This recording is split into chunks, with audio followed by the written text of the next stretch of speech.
Hi guys! Today we're going to have a quick look at a new series coming to the channel that will show how to create a simple 2D top-down shooter in Unity from beginning to end. This is a completely free, beginner-friendly series that will show you how to go from this to this.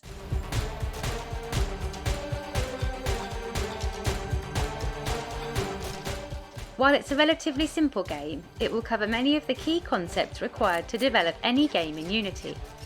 In a number of focused videos, we'll cover the following topics: player input using Unity's new input system, 2D animation, moving game objects using the Unity physics system, enemy AI, enemy spawning, collectibles, a health system, score tracking, sound effects and music, scene transitions, game menus, and much more.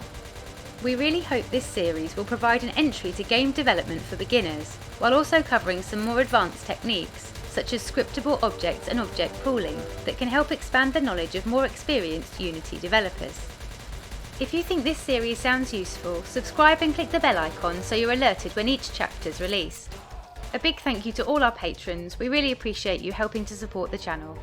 If you'd like to help and also get access to the source code from our videos, you can find details in the description. Thanks guys!